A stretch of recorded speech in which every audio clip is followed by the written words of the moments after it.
وهذه الحلقة فضيلة الشيخ بقول المصطفى صلى الله عليه وسلم: يوشك أن تتداعى عليكم الأمم كما تتداعى الأكلة إلى أو على قصعتها، فقالوا: أمن قلة نحن؟ قال: بل أنتم كثير لكنكم غثاء كغثاء السيل.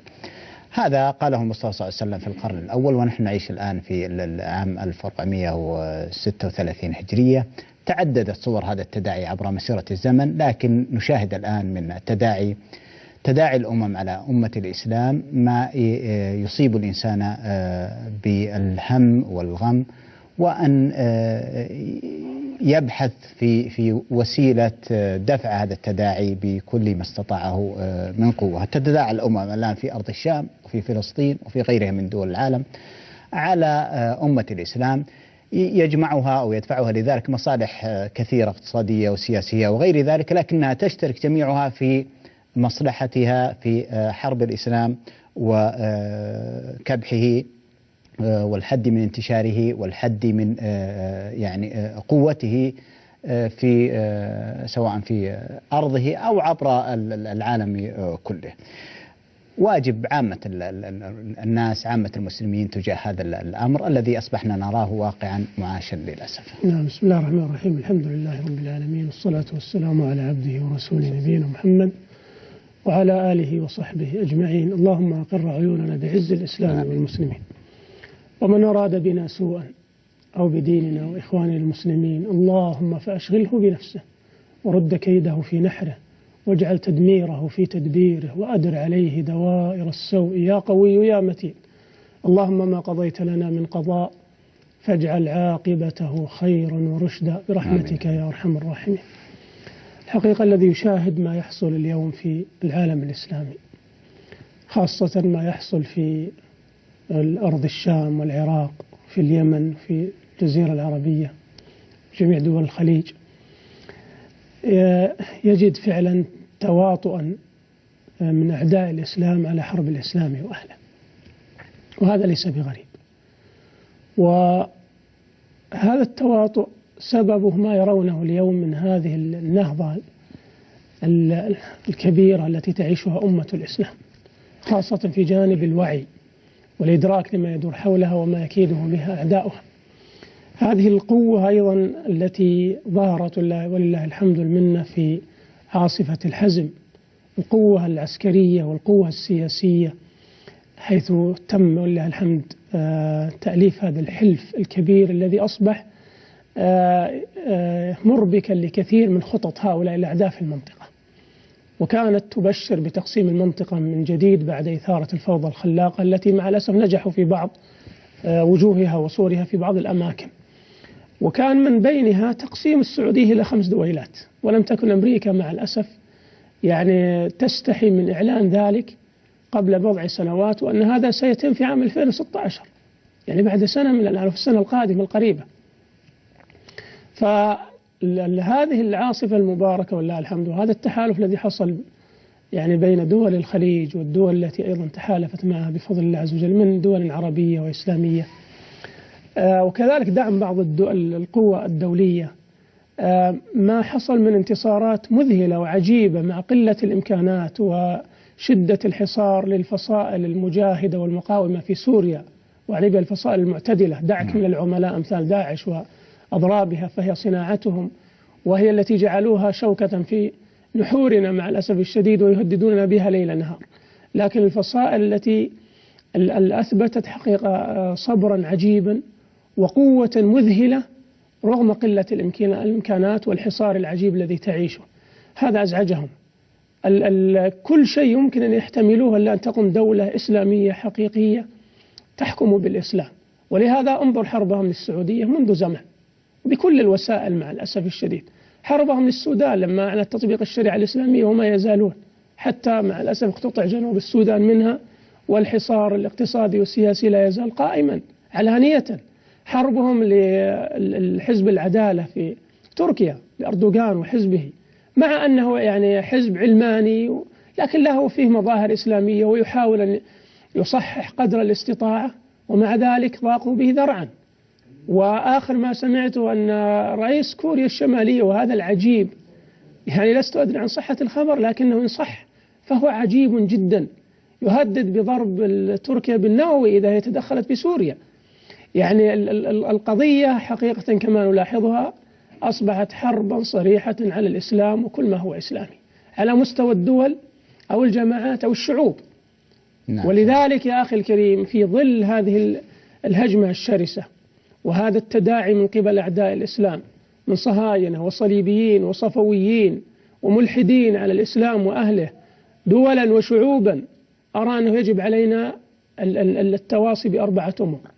الأمر الأول أن نعود إلى الله سبحانه وتعالى. نعم. فما سلط هؤلاء الأعداء علينا والله إلا بسبب ذنوبنا وتقصيرنا في جنب الله عز وجل وعدم التزامنا بشرعه كما أمر سبحانه وتعالى، ولهذا خذلنا وسلط علينا أعداؤنا. نعم. كما قال الله عز وجل وما أصابكم من مصيبة فبما كسبت أيديكم ويعفو عن كثير، وقال ظهر الفساد من ضمنها الحروب الطاحنة يا أخي، وهذا القتل المستحر في أمة الإسلام وانعدام الأمن وانتهاك الأعراض وتدمير الممتلكات، هذا من أعظم الفساد.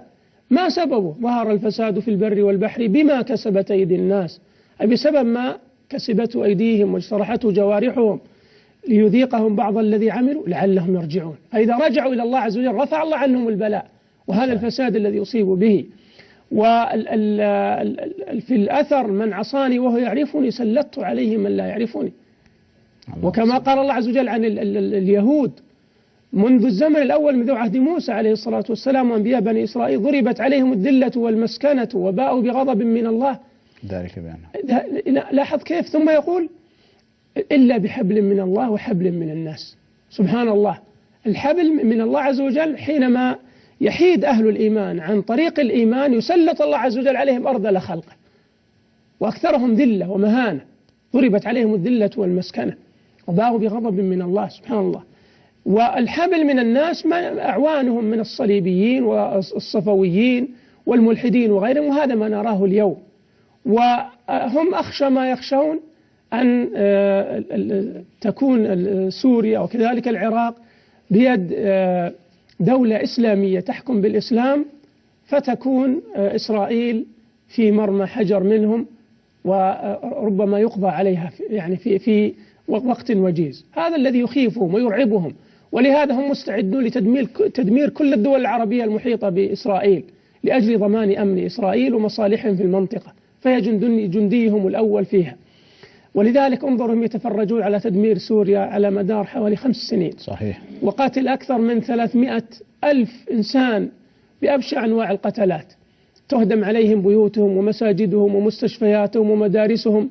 حتى المجاهدون المقاومون يمنعون يا أخي من الحصول على المضادات الطيران ليمنعوا هذه الجرائم ضد الإنسانية وهذه الحرب التي تستهدف فيها المدنيون ولا تقرها كل قوانين العالم فضلا عن الديانة السماوية. هم يمنعون ذلك، هي أمريكا وروسيا وغيرها مع الأسف من دول الفيتو في مجلس الأمن هي التي تمنع تسليح هؤلاء المجاهدين الصادقين، دعك من أذنابهم كداعش وغيرها. لا يريدون أن تنتصر هذه الثورة المباركة، لا يريدون لأهل الإسلام أن يحكموا بلادهم بالإسلام، ولذلك مع الأسف الشديد يريدون إطالة أمد الحرب. لما بدأ هذا المجرم الطاغية سفاح سوريا يترنح على ضربات المجاهدين في الأشهر الأخيرة، نعم، جاءت روسيا بقضها وقضيضها ومن ورائها بعض الدول المتحالفة معها لتضرب هؤلاء المجاهدين.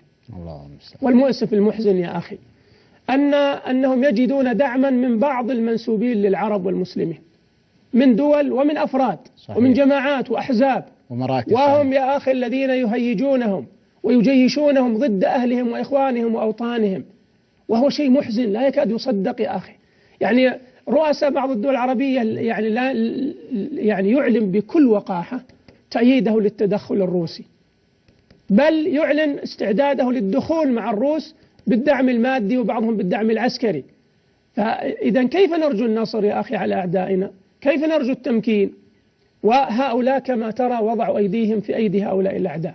ولذلك الأمر الأول كما ذكرت أن نعود إلى الله عز وجل حتى يرفع عنا البلاء وينصرنا، ولا نصر إلا إذا نصرنا دين الله عز وجل بالتمسك بأمره. إن تنصروا الله ينصركم ويثبت أقدامكم، وما النصر إلا من عند الله العزيز الحكيم. إنا لننصر رسلنا والذين آمنوا. ليس الذين يرفعون هذه الشعارات العلمانية والقومية وغيرها من هذه الشعارات الجاهلية. والذين آمنوا في الحياة الدنيا ويوم يقوم الأشهاد وكان حقا علينا نصر المؤمنين. سبحان الله. إن ينصركم الله فلا غالب لكم. شوف الضمان، إن ينصركم الله فلا غالب لكم وإن يخذلكم بسبب ذنوبكم ومعاصيكم وعدم لجوءكم إلى الله فمن ينصركم من بعده. وكما قال عز وجل فلولا إذ جاءهم باسنا تضرعوا، نلجأ إلى الله سبحانه وتعالى ونصحح أوضاعنا ونصلح ما بيننا وبين ربنا لكي ينصرنا. ومن نصرة دين الله عز وجل الأخذ بأسباب القوة، وأعدوا لهم ما استطعتم من قوة من رباط الخيل ترهبون به عدو الله وعدوكم وآخرين من دونهم لا تعلمونهم الله يعلمهم. الأمر الثاني ضرورة توحيد الصف واجتماع الكلمة. يا أخي إذا كان بعضنا يحارب بعضا، دول إسلامية وعربية تحارب دولا أخرى، والشعوب نفسها أيضا يحارب بعضها بعضا. يا أخي نخرب بيوتنا بأيدينا، نحن ندمر أوطاننا ونحارب ديننا وإخواننا وأهلنا، بل نحارب خيار الأمة من قادتها وعلمائها بأيدينا نحن من أبناء المسلمين. وبعضهم قد تجد يتباكى على حال الأمة وتسلط أعدائها عليها، وهو أكبر من يحارب قادتنا ويحارب علماءنا وخيارنا ثم يتباكى على أحوال المسلمين. إذن يا أخي كيف نرجو النصرة ونحن أشتات هكذا وبعضنا يحارب بعضا؟ ولا تنازعوا فتفشلوا وتذهب ريحكم واصبروا إن الله يصبر على أمر الله واجتمعوا عليه إن الله مع الصابرين واعتصموا بحبل الله جميعا ولا تفرقوا ولا تكونوا من المشركين من الذين فرقوا دينهم وكانوا شيعا كل حزب بما لديهم فرحون. الأمر الثالث يا أخي وهو غاية في الأهمية أن نلتف حول قادتنا خاصة في هذه البلاد المباركة. اليوم لله الحمد والمنة قامت سوق الجهاد الشرعي براية بيضاء ناصعة بقيادة خادم الحرمين الشريفين. أسأل الله أن يعز به الإسلام والمسلمين وأن يجعله فرجا وإخوانه ويجعلهم فرجا لهذه الأمة. قامت سوق الجهاد يا أخي، ولذلك يجب أن نلتف حول قيادتنا وأن نحرص على حماية الجبهة الداخلية وقطع الطريق على كل المتربصين بنا في الداخل والخارج، أن نكون يدا واحدة. كم يحزنني يا شيخ أحمد إذا تحدثنا عن الجهاد الذي يحصل اليوم لأذناب إيران في اليمن، وما يحصل أيضا من دعم سعودي ولله الحمد لبعض الفصائل المجاهدة في سوريا وغيرها، وحرصهم على مدافعة هؤلاء الأعداء وقطع أذرعة إيران الإجرامية الصفوية. والحرب بيننا حقيقة ليست بيننا نحن السنة والشيعة، الشيعة عاشوا بيننا مئات السنين وتعايشنا معهم. الحرب بيننا وبين إيران الصفوية وأذنابها وعملائها مع الأسف من بعض الشيعة وبعض السنة، ويجب أن تكون الحرب توصف هكذا. هم الآن يضربون على وتر الطائفية ليقتل بعضنا بعضا وأن ندمر بلادنا بأيدينا نحن ونطرف أعيننا بأصابعنا. يجب أن نكون أذكياء وندرك مغزى هؤلاء الأعداء. نقول لهؤلاء الشيعة حتى من اغتر مع الأسف بدعايات إيران، نقول والله إنكم خاسرون من كل جهة. أولا إيران تجعلكم وقودا لحروبها الخاسرة. الأمر الثاني أنكم قلة قليلة في داخل الأوطان الإسلامية، كيف تجيشون يعني بقية الشعب عليكم؟ فأنتم الخاسرون في النهاية وإيران ستنكفئ وتترككم وحدكم في الميدان.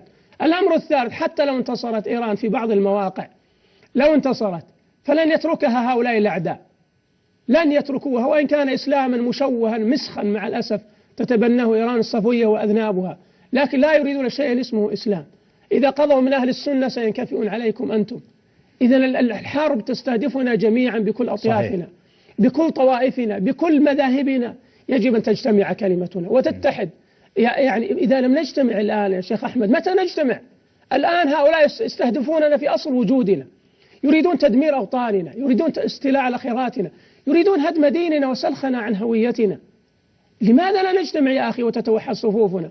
كم يحزنني حينما نقول يجب أن تتحد دول الخليج وبقية الدول العربية كلها يعني بلا استثناء، خاصة دول المغرب العربي والسودان والأردن ومصر وكذلك مع تركيا مع باكستان مع إندونيسيا مع ماليزيا.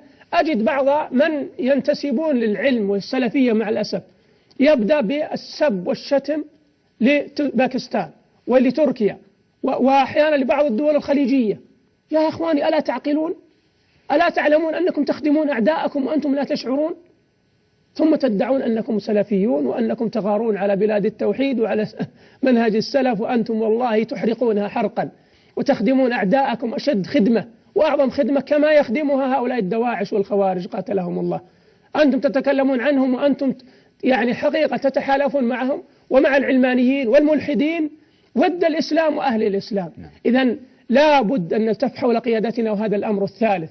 الأمر الرابع يا أخي أن ننتبه للعملاء والجهلة الذين يستغلون من داخلنا، وأن نتعهدهم بالنصيحة، وإن لم تنفع معهم النصيحة يرفع أمرهم إلى السلطات، بحيث يعاملون بما يجب من قمع شرهم وقطع باطلهم، وخاصة المتأثرين بهذا الفكر الخارجي. يجب يا أخي أن نقطع دابر هؤلاء، لأنه الآن انفضح وانكشف عمالتهم. يعني كنا نقول هذا حقيقة أكثر من ثلثهم هم من الحرس الثوري من أتباع داعش، والثلث الآخر تجدهم من هؤلاء الروافض ومن أيضا البعثيين، والثلث الثالث في الجملة من البسطاء السذج، يعني عندهم غيره ولكنهم مساكين يسيرون، وهم الذين يقومون بالتفجيرات وغيرها. وآخر ما قاموا به وهو شيء عجب، حينما فجروا بقوات عاصفة الحزم في اليمن والحكومة الشرعية في عدن. يا أخي الكريم، أليس هذه أعظم خدمة تقدم للصفويين وأذنابهم؟ بلى والله. ثم يزعمون أنهم يقاتلون إيران وأعداء الإسلام وهم أعظم خدام لهم، شعروا أو لم يشعروا. أسأل الله أن يجمع شمل الأمة ويوحد صفوفها وأن يكفيها شر الأشرار وكيد الفجار. بارك الله فيك.